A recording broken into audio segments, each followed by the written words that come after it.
Hey guys, it's Cream, aka Miss Cream of the Crop, and I'm really excited. You guys know I'm always excited when I do my interviews because I'm very cognizant about who I interview, and I just don't sit down with just anyone. So I'm really excited to introduce you guys to the owner of Sober Bar Babes, and she has other aspects of her business that spans from just the sober bar.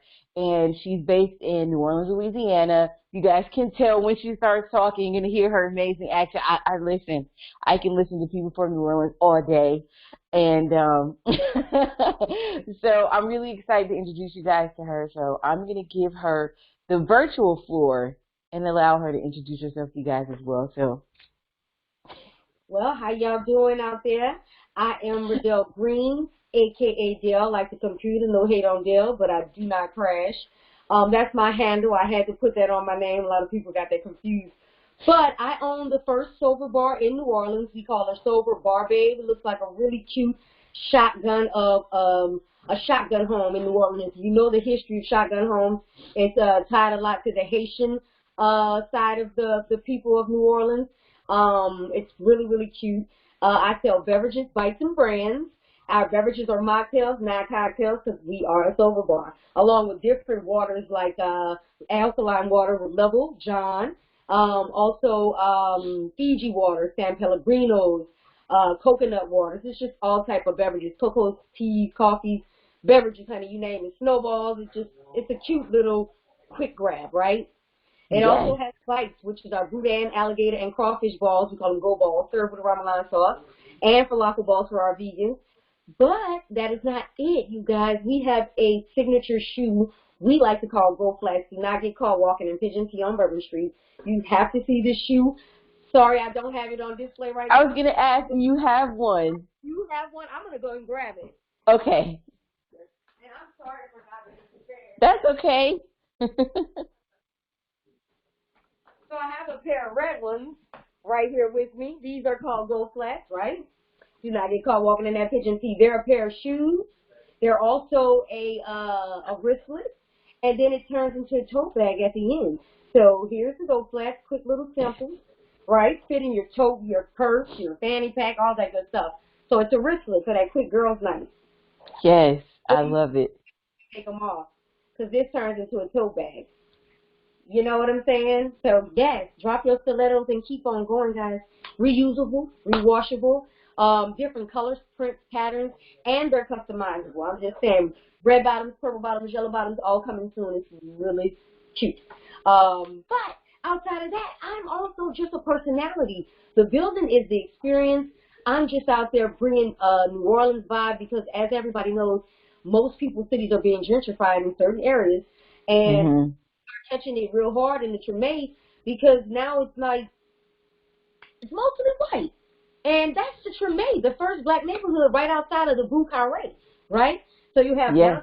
the Bou Carré. You cross the median, you enter into the Treme. So now you have this historical area where there's the Congo Square, the birth of jazz, the Mahalia Jackson Theater, all of these things, and then you have Sober Bar Babe right there on the black side. I'm just saying. Yes, on the black side. And it's a blessing to be there because most of the tours take off from this location where I am. It's 4 city blocks of no hydration, so I'm a healthy hydration choice being the sober bar. And I don't know, it's just an amazing experience. Protests take off from this location, parades, events. It's just every Sunday there's this African drummers on the Congo Cabo, and then there's the dancers. It's just an amazing experience. And I'm only trying to keep the culture alive in that area. If you see the tiny homes, it's like how you beefing with that? It's very cute, and it's purple, so you're right. Like, how can you beef with a purple house with yellow outlined windows? And she's Fiji blue. She is Fiji blue, not purple. She's trimmed in purple. Oh, sorry.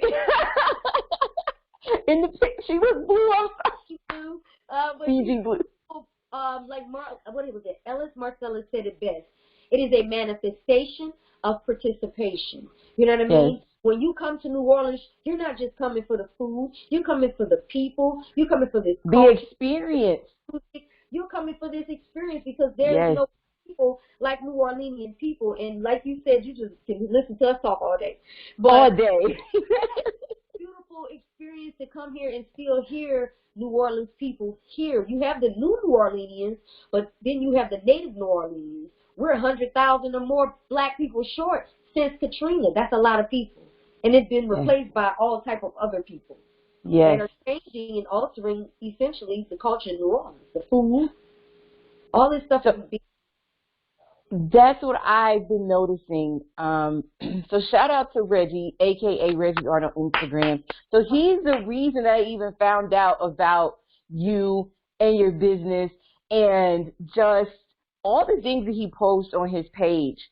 It just opened my eyes to all the things that are going on in New Orleans, and it's amazing.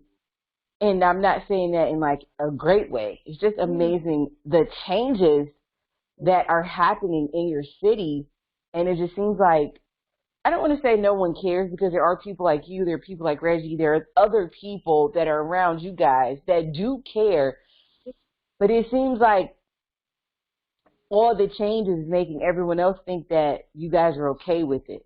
It seems like the majority is okay with it, but we're going to get into that, but I just want, because I know we want to talk about it now, but I just want to kind of touch on it. So, I just feel like it seems like it's being kind of forced, so it makes everyone think that everyone there is excited about all of the changes. So before we get on that, because I can see your face, you're ready to go in, I want to ask you a few questions, because one of the things that I do like to do, especially when I'm interviewing my women entrepreneurs, is to make sure that we are also encouraging and inspiring other women out there. So you are the only sober bar, because when people go to New Orleans, it's like, when you think of going to Vegas and New Orleans, those are the two places that no one is thinking about being sober, ever. So you go to Vegas for a reason, you go to New Orleans for a reason, and most of the time it's not to be sober. Not everyone drinks, but when they go to those two places, they're like, hey, when in New Orleans, when in Vegas, you do it exactly. So I just want to know what inspired you to start your sober bar, and when exactly did you start your business? Okay. I am a Nola native, as you know, and baby, we started drinking early. Okay, yeah, open container. Who watching? Nobody. Okay, it's on. So we started drinking early, obviously, and my sister and I, our first Mardi Gras out at night. My mom was like, "Oh, okay, y'all can go," because my sister, she's slick. She talked us into a Mardi Gras at night at 15 and 16 years old. So we go out to Mardi Gras. Anybody that know about Pennyland know what it is, and then, we drinking and acting the fool, just, not really acting too much of a fool, because we were cool. We go on Bourbon Street, we lose each other through the big crowd of everybody, white people, black people. It's just so many drunk, grown people. 15 and 16 years old, we lose each other's hands. This kept went home and went to bed. My mama woke up the next day and said, "Where my baby?" She said, "Oh, I couldn't find her. I'm stuck on, the helper left me out on Bourbon Street." Went home and went to bed. But, so I wound up having to sleep on the Mississippi River with a young man, but we didn't, he took care of me because I met him in Pennyland, and he just knew something was wrong because I'm crying. I didn't know how to catch no bus home. So, but I'm drunk, and he knew. So he stood with me all that night, and he showed me how to catch the bus back home. Shout out to him, and God bless his spirit and soul. And that let me know, oh, baby, drinking not for you. That's not true. So that didn't trigger the start of sober bar. Obviously, I was 15. As I got older, I continued to drink. Because I started already.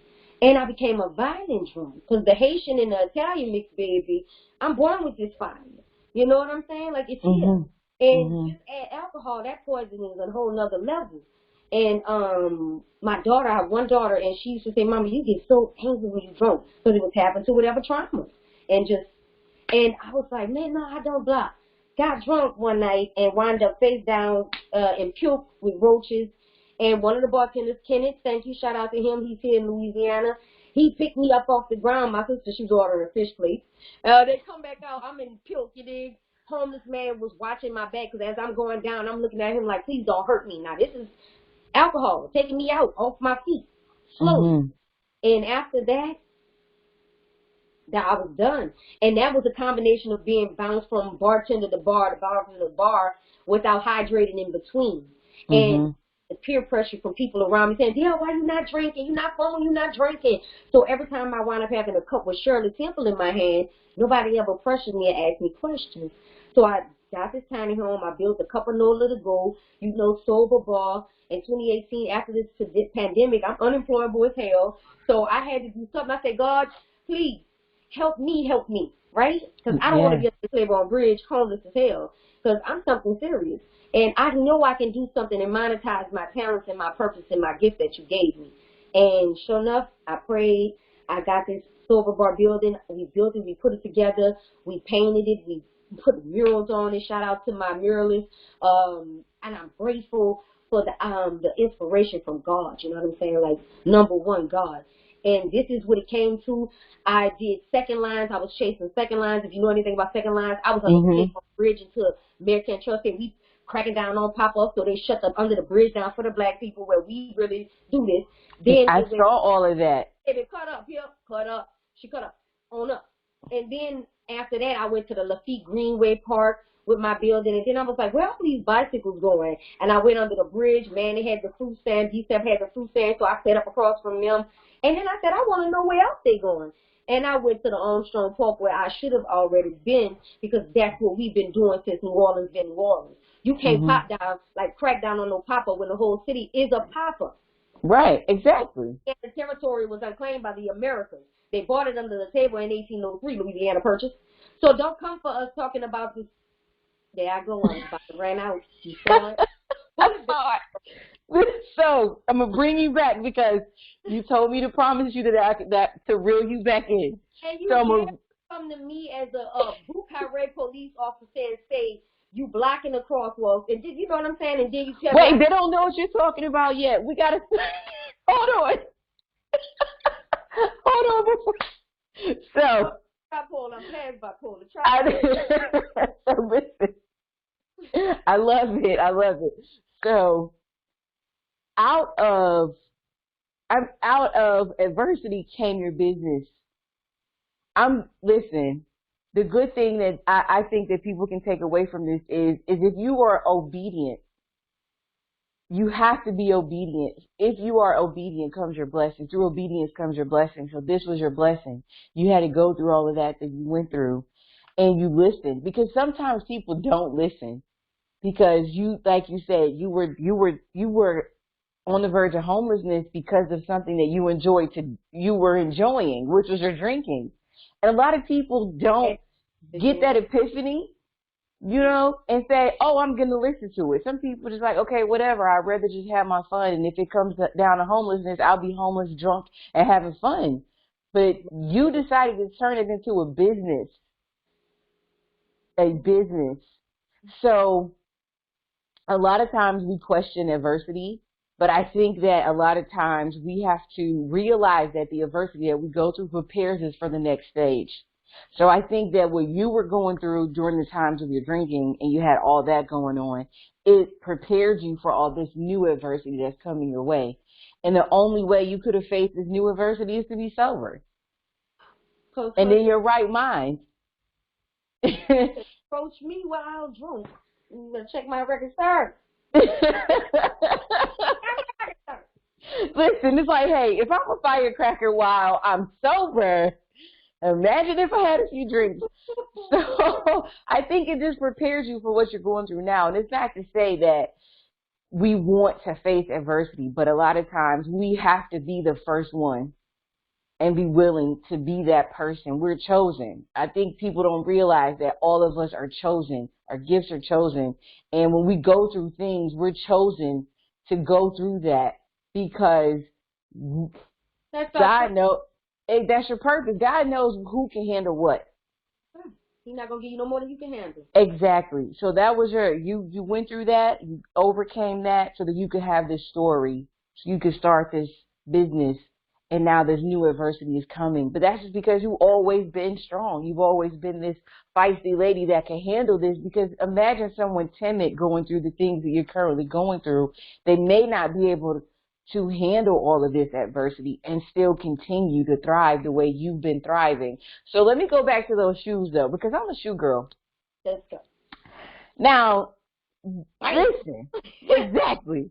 Now listen, because we're gonna get to the ticket and all the other things that are going on, because I want to get into that too. But I want to talk about the fun stuff first, because I'm like you. I get really passionate. Let's call it passionate. Yes, about all the other things that we're going to talk about, and I know that's gonna lead to a lot of conversation. So, let's talk about these shoes.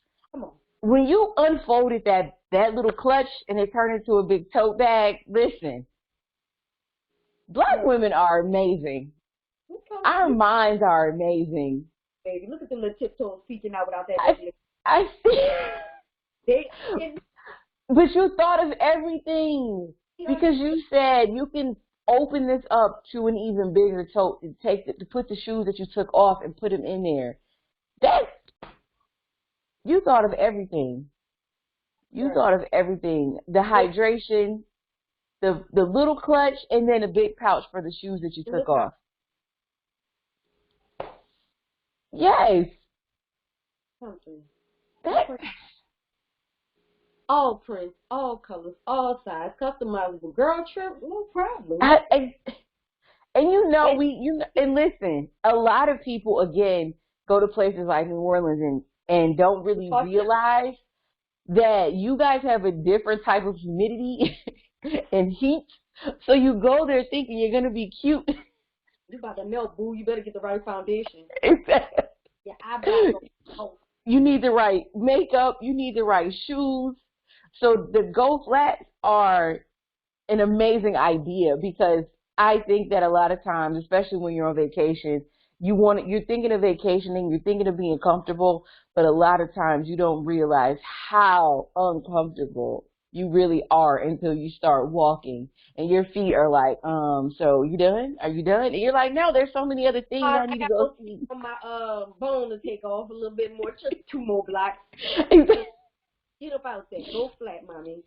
Exactly. Because I remember the first time I went to New Orleans, I was young and I never experienced the only way I could describe the heat. I said I've never in my life been able to feel the air. It felt like dry air. It was like you could touch it. No, yeah, New Orleans humidity do this. Come here. Yes. Give me that face. Yes. I said, what is this? What is this? She jump on your ass. I said, what is this? I've never been able to feel, like, of course you could feel a breeze, but this felt like you said, it felt like something was sitting on me. It felt like I could just take a knife and cut my way through it. I'm going to wear her today. I'm going to wear her today. You walk past Marie LaVue house and be like, oh, a nice little body. I'm going to just jump on it. Yes, that's New Orleans, though. Oh, my goodness. So it does. It really, I've never experienced humidity and heat like that before. And I've been to Alabama, I've been to Tennessee, been to Mississippi. New Orleans is different. Baby, we'll boil you down here, honey. It is different. It is totally different. So I just think that having those shoes are amazing, because even if you wore like some, gym shoes or tennis shoes, whatever you call them, your feet gonna get hot. So these are even perfect even if you're wearing those shoes. It's like sliding on socks real quick. You know how we like our socks just to walk around the house real quick? We will run out in the socks real quick. They like socks without having at the bottom. Absolutely. So you just came up with all these amazing ideas. You said, you know what? I'm not losing my house, and I'm not embarrassing myself again. And you just. I went homeless. I went through a big divorce. Not so nice, not so pretty. Walked away, and was willing to walk away. That's the blessing in it, and started all over. And I was like, Lord, I don't know what you're doing, but I'm gonna trust you, and I'm gonna keep going forward. And I'm going to keep striving, and I was building as I was growing. You feel me? I was building as I was going. My first night on Lafitte Greenway, it was a shootout. A shootout, documented shoot. I ain't no witness of no stuff. I ain't saying nothing because I don't see nothing. But You just heard bullets. Yeah, That's it. I'm about to go get mine. I mean, so just don't come down here with it. But yes, and I was like, that still didn't deter me. You know what I mean? You got to keep going. If you start, go. There's so many parts of your story that just were epiphanies, and I don't know, maybe you do recognize that, but just the first night you got lost on Bourbon Street and that young man took care of you and nothing happened. The story where you talked about you going down when you just that day you realized like this is not for me, and the homeless person was there and nothing happened. Like you just talked about the shootout. Like you have had an angel with you this entire time, so you had no choice but to listen and be obedient, because God was telling you this whole time, I have other plans for you, because he kept saving you each time and making sure that nothing happened to you. You know how amazing that? You know how? Yes, I do. I'm living it. And you think you be seeing Reggie catch the craziest things around New Orleans? I'm just not catching it. I'm somehow in the midst of it's like we really living in this in New Orleans, you know? Just to go towards that whole violence direction, and they talk gun violence, stop gun violence. But let me tell you something. The wise woman once said to me, San Francisco, Miss Ann. You know what she said, baby? If they want to stop gun violence, you know what they would do? What? Stop making the bullets. Just to touch on that topic. Stop making the bullets. Mm-hmm. Stop pretending that you want to stop these things. If you really wanted to stop racism, stop educating them, like teaching them racism. There's a lot of things that it's a campaign to just marketing. It's just marketing, honestly. Yeah. Because how long have we had a war on drugs? Girl, since they was frying that egg in that frying pan. Exactly. This is your brain on crack. This is drugs. This is your brain on drugs. Get the message? It's like, yes, we got the message, but you guys obviously didn't get the message, because we're wondering how it's still getting here. Right. So, there's a lot of wars on things that are continuously going on, and you're just like, okay, so how long does it take to win this war? Because you guys know everything. You see, hear, and know everything. Even more now than then. Yes. So when is the war going to be over? You tell us. You know. Because the other thing is like they do a lot to have us feel as if it's our job to end certain things. As regular citizens, if it's taking for you to send stimulus checks and do different things, or people to come up with entrepreneurial ideas to get themselves up out of all the things that they're going through, how in the world do you think that we're going to be able to stop the war on drugs? What? Oh, Lord. I know. It's amazing. We're the consumers. Right. Girl, I just can't with America sometimes, and I'm going to leave it at that. And that's why I'm so grateful to be a native New Orleanian. Yes. So listen, so we can transition into that now. Huh? I said we can transition into this now if you like, because I know you're ready. What they call us when Katrina hit? Refugees? Refugees. But I didn't understand how you could be a refugee in your own country. Now, wait a minute now. Let me tell you why. You ready for a New Orleans person to say it? Yes.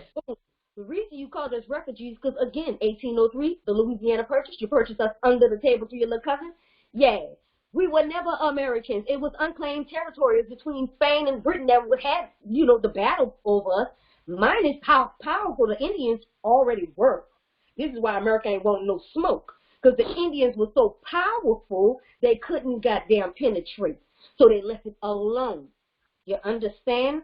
Then Britain and Spain was like, well, we're going to come at them a little different. You did. They hit them with the pipes and the smoke. Talking about friends, French little boys. Anyway, they made friends and everything, and then they kept having these battles and dippity-boppity boos. But let's get it right. When all that was going on, we were then people like, this was the refugees, not just Africans, Haitians, French, German, Irish. Remember all the people, Arcadians, that were coming over here for safe haven? Huh? Mm-hmm. They came to the Louisiana territory for that safe haven. That is how you have a makeup of people that look like me. And that, you know what I'm saying, that have different and special resemblance. Like, damn, you Asian? You don't know what I am at this point. Because I'm from Mm-hmm. Louisiana. Creole is not just light-skinned women like myself. And that is, and I'm glad you brought that up because a lot of times people think that when they think of Creole, they think Beyonce, Solange, you, and it's like, or Creole people, is an Irish person you look at that in New Orleans. You know what I yes, mean? there's people that are Creole that are of all shades, and I'm glad that you mentioned that. No doubt, because Creole is not just of a one person or a one race or a one. It's a really it's a Louisianian, a New Orleanian specifically. Mm-hmm. Like if you got them roots from New Orleans, maybe can tell you maybe have it. I don't know which of the words you call, but whatever it is, if you say you know Creole whatever, or even Beyonce, as long as your roots was down here when that Creole blood entered, then all right, then you can have a title. But really, it's not a worldwide thing unless it done traveled all out there. Then Right. you have that Creole title. But it really was originated, just like the word millionaire was originated right here in New Orleans. A lot of people don't even realize these histories and these things and what New Orleans is. White people realize it. That's why they coming down here in droves and eating this land up like they're doing the gentrification.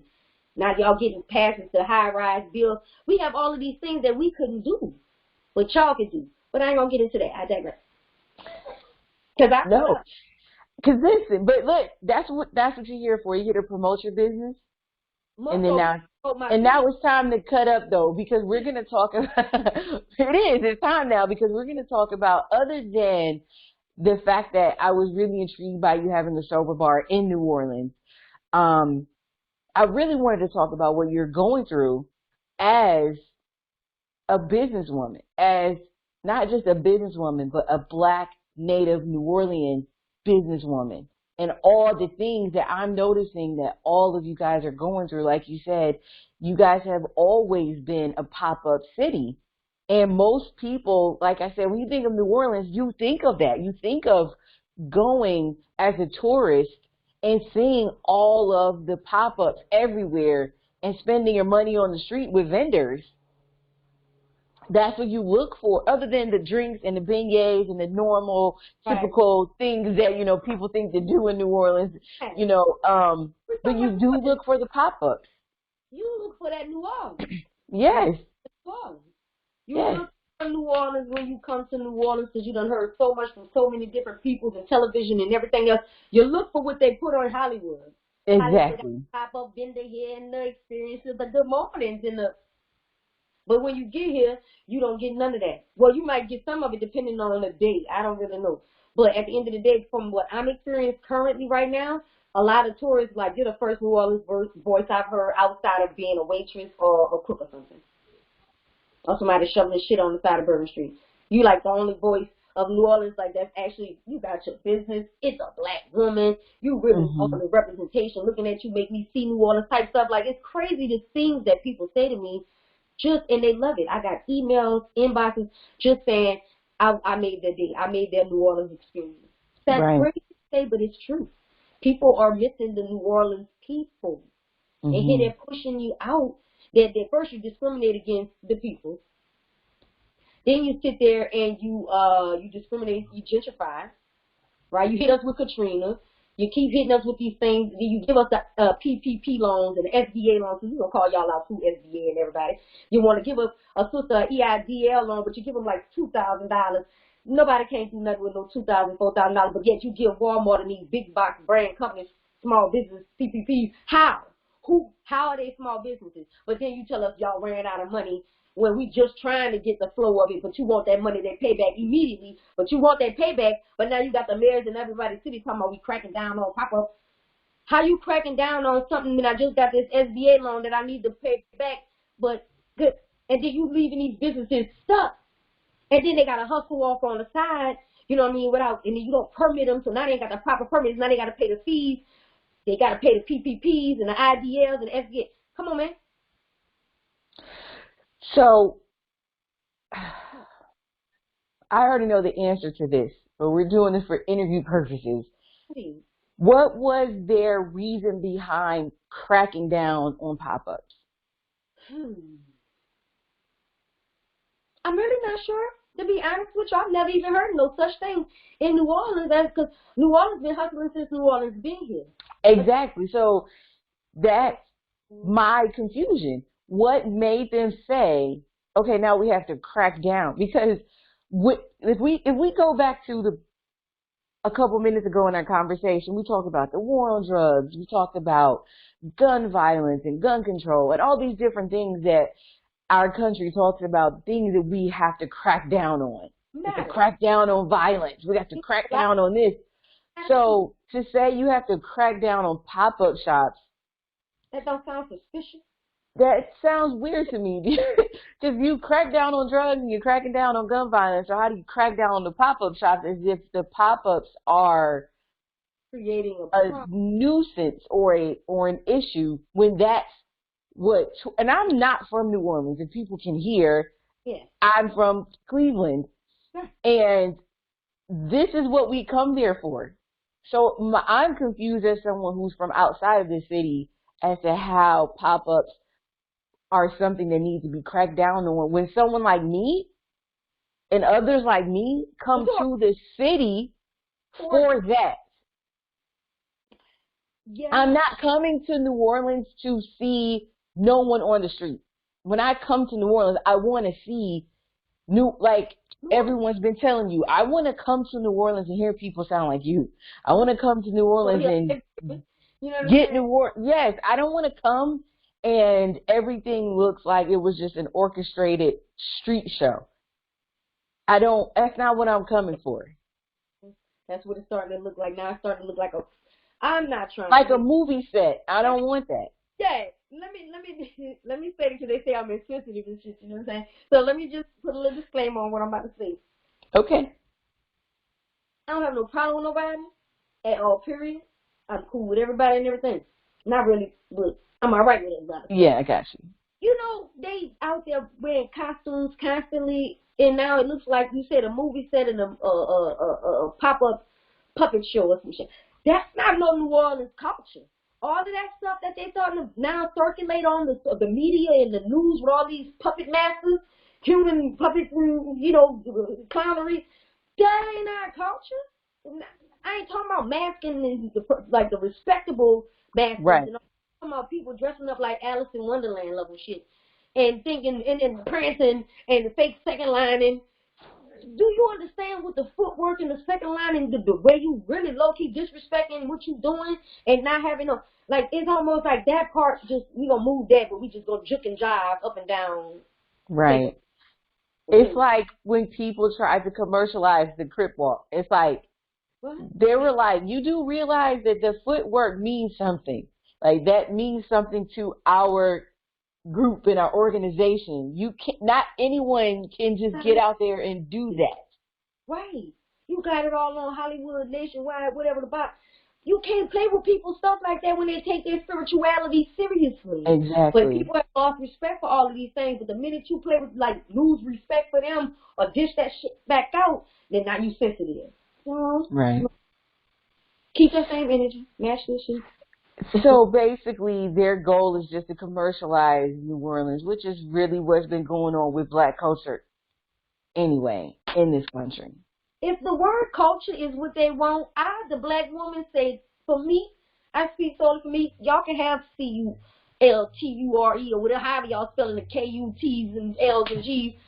I don't know damn what you're spelling it like. Because you're never going to really be the real culture. A new New Orleans will never be a real New Orleanian. If you're not from this thing, you don't have this pumping in your blood, whether it's the mud, water, the oil, I don't know whether it's the cane, sugar, or the cotton. If you don't have this pumping in your blood, you will never sit here and say you know New Orleanians. You can come down here and play culture and play New Orleans all day long. But you get rid of New Orleans, you got rid of the whole city. Y'all talking about 2053 is going under? Y'all going to have to do everything you can to keep this thing afloat. Because without us, it will sink. Because we are the people of New Orleans. We are what built New Orleans. We are what makes New Orleans, baby. But okay, I come back. Listen, we need the passion. We need the passion because, again, like I said, I think when you're not from the city and you're looking into the city, you're looking at the city or you're visiting the city, you don't know whether people are happy with the changes or if people aren't happy with the changes, because not being a native of somewhere, you don't really understand the culture. You don't understand the spirituality behind it unless you study, or unless you're someone like me that pays attention and really wants to learn the culture of the land. And I noticed that there was a lot of changes. I noticed that a lot of New Orleanians were upset about the things that were going on, but it seemed like most of the people that are being pushed aside look like you. They look like me. They look like Reggie. They look like all the other people in the city. Something for hours, only hours. You discriminate against everything. Now you want to discriminate against our businesses by shutting down under the Claiborne, by shutting down second lines and all this stuff. But yet, I'm gonna say the white people had private porch parties. You ain't shut them down. They had security and protection. That's what the police said. When we called the police, we couldn't get a response. You understand? But yet you got time to do other things.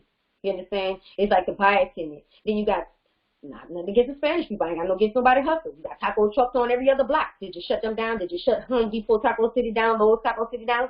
No, you ain't go for none of them. But you coming for us, all our pop-ups. We got to do private pop-ups in people parking lots and things of this nature just to make a second income. And everybody's selling the same purse. How, Sway? How? How is that woman going to pay her light bill and then you wonder why her kids carjacking and knocking your head off? You think he about to sit in the doghouse while his mama trying to hustle and her lights is still off? What you think psychologically that's going to do to a Katrina baby? Or Katrina baby's baby? Because trauma is passed on to generations. So let's think about what you're doing to these children. Now we hungry. Y'all cutting food stamps. Y'all talking about my mama got to take care of us on $600 a month? Not going to happen. Biden, you tripping. Can't no grown man, grown woman take care of nobody on $600 a month. And then you raise to rent $1,250, $2,500 for one bedrooms and shit in New Orleans. You push them out the city and you push them all to the jungle. Or you create a jungle. Right? Yeah. You got a jungle full of 3rd wall, 6th wall, 8th wall, 9th wall, 10th wall, all in one area. And everybody's still claiming they were in the east. How, Sway? It ain't none of y'all blocks, because none of y'all pretty much really own none of it. So, black economics, come on now. Rotate the black dollar, and that's what we've been trying to do. But every time we try to do it, now you cracking down on pop-ups. But how is it only us? American Trail. Then you want to sit there and go for the Congo Square, talking about you going to turn that into your city hall. That's sacred land, baby girl. I know you're from Cali, but whoever puppeting you better tell you your history. Because if you think New Orleans about to let you play with the Congo, let's remember one thing. I think it was the Haitian Revolution. Let's come correct. Y'all had to call back up, to stop us. We were the only city, New Orleans, to go to war with America, technically, so they had to call fucking back up. Battle New Orleans. Let's remind ourselves of who we are. Don't bow down to the foolery of what every other state doing, because they're the United States of America. We just New Orleans. And I'm going to say it, and I'm going to leave it at that, because I will rant. Listen, you live there, so you know firsthand what's going on. And this is why I wanted to interview you, because we want people to hear from someone that's there what's going on, because we don't know. We don't know. It's every city has their own trials and tribulations that they're going through, and only the people that live there can talk about what it's like to really live in their city.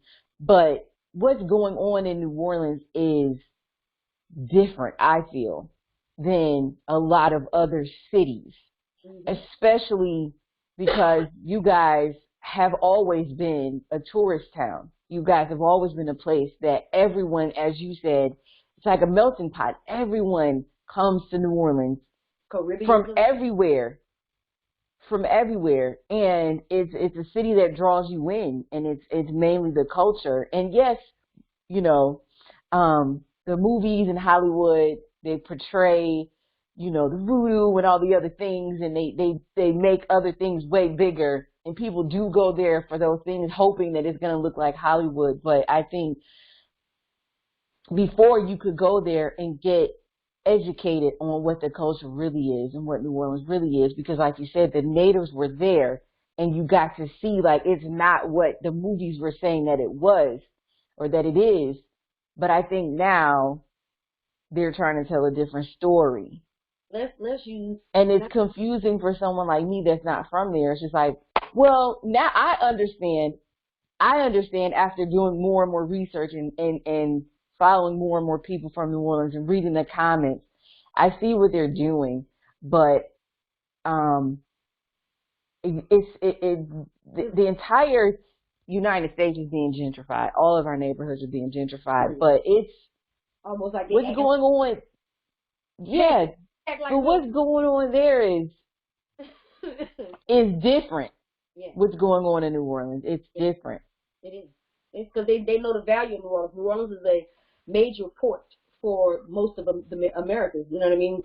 We can port straight up that Mississippi. That's a major port. That's why it was bought. Mm-hmm. That's why when America realized what they purchased, it was like, shit, woo. You know what I mean? That opened up business for them. So let's not remember, like, forget the port of New Orleans is something serious. Not it is. Up St. Bernard, all these billions of dollars they put in St. Bernard that a lot of people ain't paying attention to. That port's about to get, it's about to, what they said, I ain't no Trump fan, but make America great again. That man was talking about with this in-house bill like made in China, let's cancel it. Make it to make America great again on this economical scale, in my opinion. That's making America great again, made in New Orleans. That's what I want to do with my shoes. Make them right in New Orleans. Let's keep our dollars. If we're going to get out any holes and deficits, let's keep our money rotating, especially the black community, because if we don't step our dollars up, black dollars, we are going to be slaves. Not we, because I ain't going to be a part of that number. But y'all going to be slaves again. Okay? Not me, but everyone else. Not us. We talking about y'all who watching. Y'all gonna be people that aren't exactly, because we have to be smart about this, honestly, and just keep these conversations going and doing exactly what we're doing, which is talking about what's going on in our areas and how we can all get together and as one, because we can't do it separate. We have to do it together. And I can't say, oh, that's just New Orleans. I don't live there. I don't care. Like, no, because whatever happens to you happens to me, even if I don't live there. Yep. It's still me, because little do people know, like when people are like, oh, the Democrats aren't for black people, they all work for the same people. It's the same. They just have different names.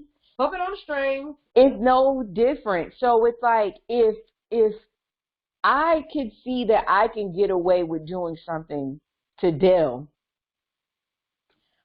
my politicians and congressmen and governors and mayors, they're going to say, look at what they got away with in New Orleans. Look what they got away with in Louisiana.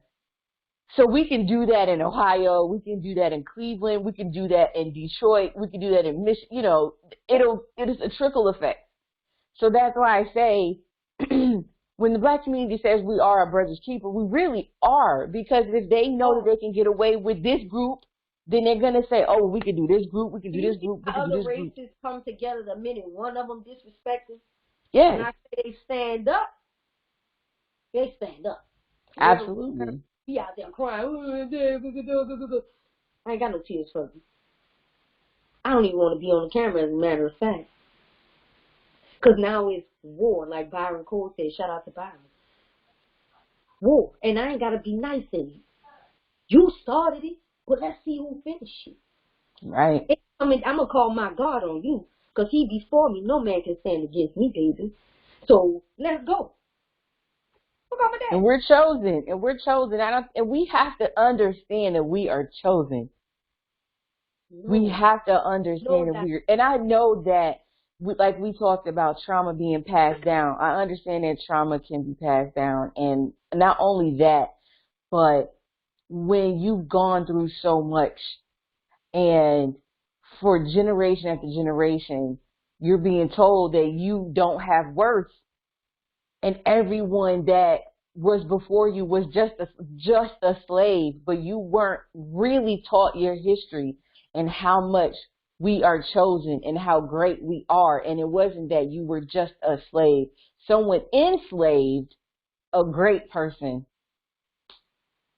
That can cause you to not be able to come together because you don't really know what your worth is. That wasn't passed down. So you take care of things that are valuable. Mm-hmm. So when someone buys their luxury items, they make sure that they put those in a special place in the closet. You know what I mean? They put those shoes in a special place in the closet. But when they buy the shoes that's not luxury, those are the ones you kick off at the door. You're like, oh, that's just my run into the mailbox shoes. And all the things that we built and invented and created and pushed forward, and the flavors and the styles of the world that come from us, and here we getting treated like doormat maddies. Exactly. Exactly. And that's why we as a people, as a collective, have to make sure that we as a collective continue to talk about our history.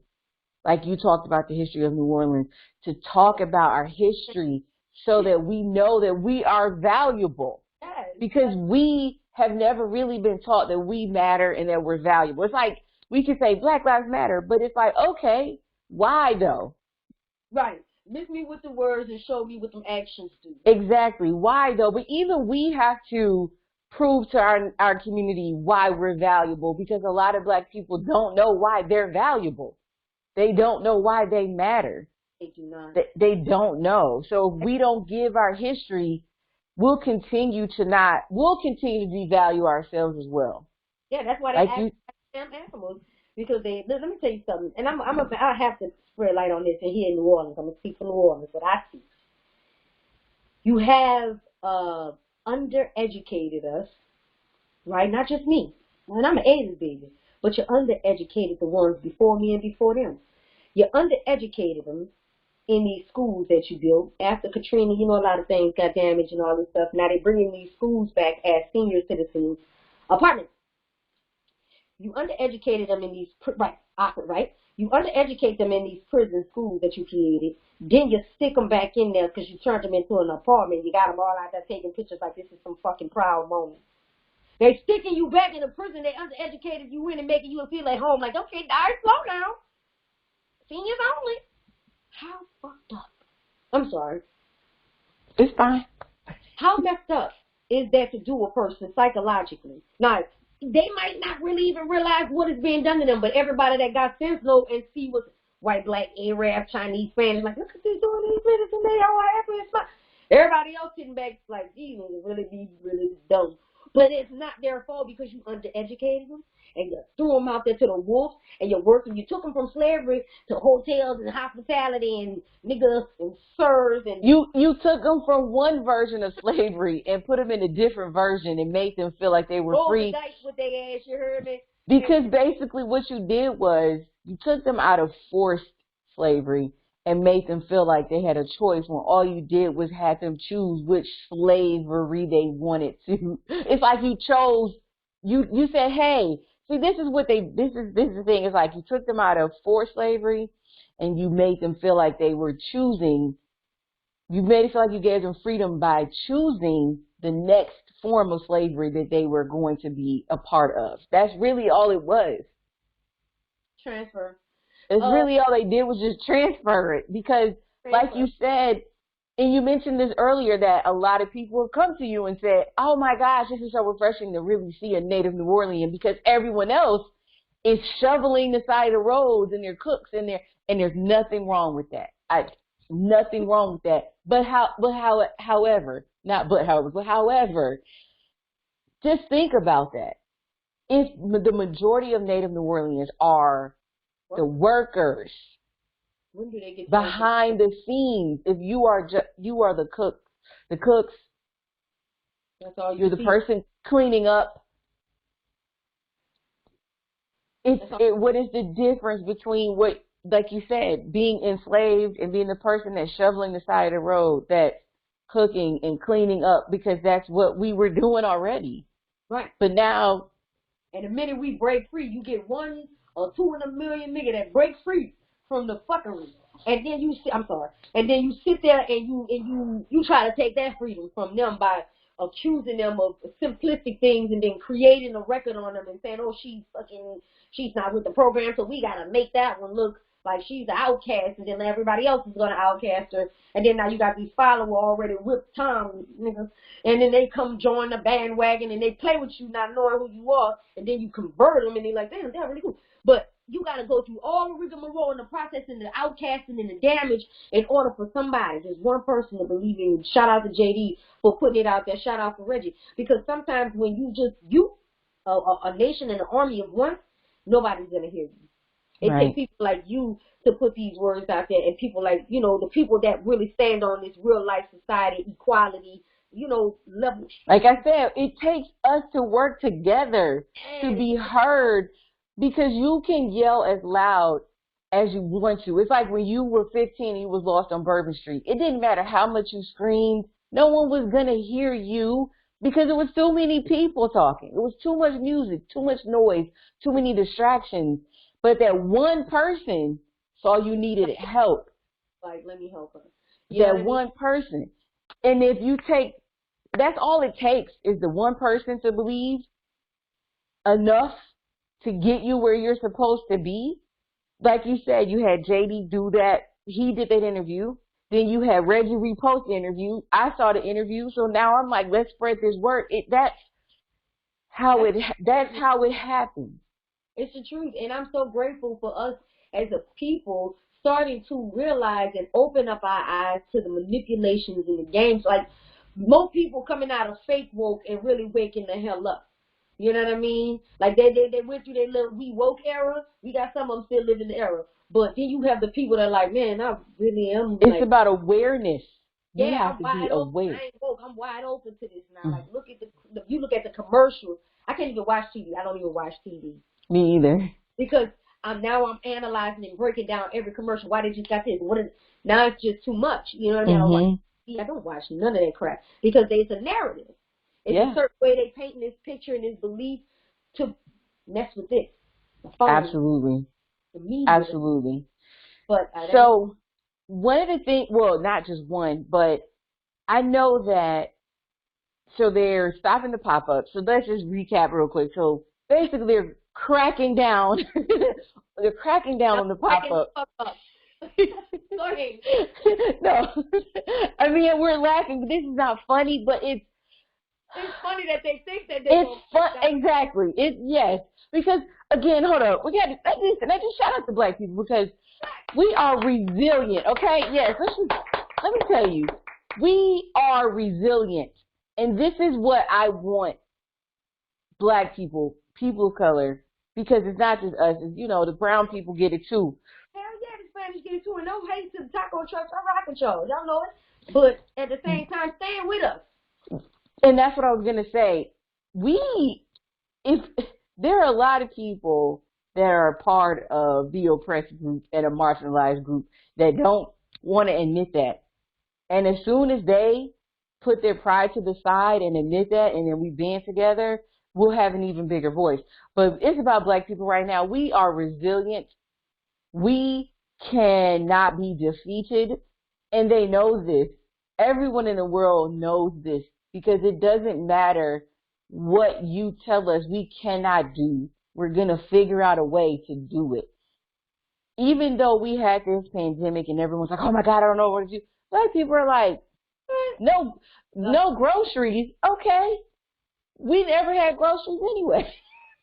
I'm going to be hungry tonight. You better drink some water. Get full. Drink that water up. Go to sleep. Right. The people are like, well, I only have this amount of money. Black people are like, the regular amount? We really are beautiful, man. We are. Because we can really make something out of nothing and still look good. Happy. And be happy. Honestly, be happy. Happy. And it's these different scenarios that are created that cause us to really have our backs up against the walls, that causes us to fight against each other and to fight over blocks with buildings that we don't own. And it's just these scenarios. And that's why I said that when we learn how valuable we are, and more of us start becoming more aware of what we need to become aware of, then we'll realize that fighting over these blocks with buildings we don't own doesn't make sense, because we are so resilient. We are smart. we are more than just our physical strength. When I say that we're strong, I mean strong as far as being able to make a way. Yeah.